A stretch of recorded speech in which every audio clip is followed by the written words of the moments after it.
स्वारगेटमधील आरोपीला अखेर मध्यरात्री अटक झालेली आहे, काय सांगाल?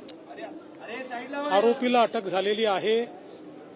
तो लपून बसला होता. त्याला वेगवेगळ्या टेक्नॉलॉजीचा उपयोग करून पोलिसांनी शोधून काढलेला आहे आणि लवकरच ही जी संपूर्ण घटना आहे या घटनेचा जो काही पर्दाफाश आहे तो लवकरच होईल.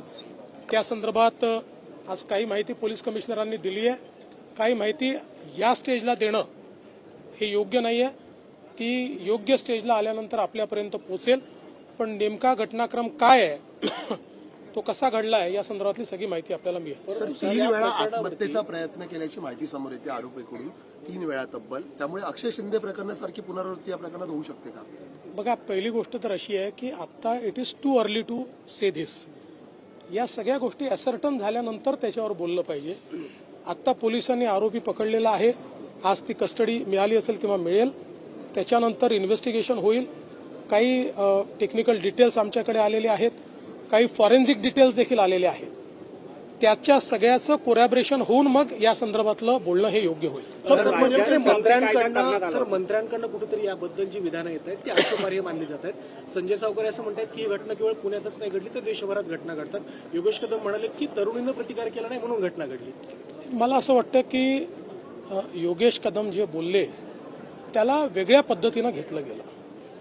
योगेश कदम जे बोलण्याचा प्रयत्न करत होते त्यात माझा स्वतःचा असा समज आहे की ते सांगण्याचा प्रयत्न करत होते की हा क्राऊडेड एरिया आहे, लोक होते, ही बस काही आतमध्ये नव्हती, ही बाहेरच होती, पण लोकांना प्रतिकार होताना त्या ठिकाणी लक्षात आला नाही असं सांगण्याचा त्यांचा प्रयत्न होता. तथापि ते नवीन आहेत, यंग मिनिस्टर आहेत, काही करण्याचा प्रयत्न करतात. त्यामुळे मी त्यांना हा सल्ला देईल की अशा प्रकरणात बोलताना थोडं अधिक सेन्सिटिव्ह आपल्याला बोललं पाहिजे. कारण बोलताना काही चूक झाली तर त्याचा समाज मनावर एक वेगळ्या प्रकारचा परिणाम होतो.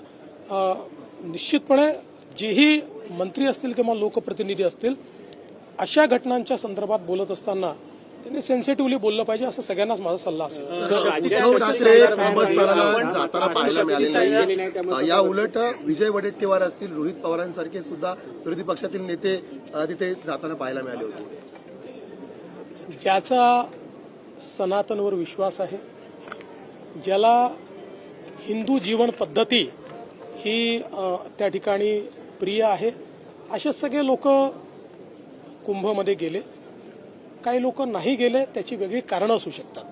मी काही कोणी गेलं नाही म्हणून त्यांचं सनातनवर प्रेम नाही असं म्हणणार नाही. त्यांची आपली कारणं असतील. जे गेले त्यांचं प्रेम आहे असं आपण समजूया. केवळ दाखवण्याकरता गेले नाहीत असंही आपण समजू. पण महिला सुरक्षेच्या संदर्भामध्ये शक्ती कायदा आपण बनवला होता, परंतु राष्ट्रपतींनी तो सहीशिवाय परत पाठवला अशी एक माहिती समोर आली आहे. काय नेमकं तथ्य आहे? असं नाहीये.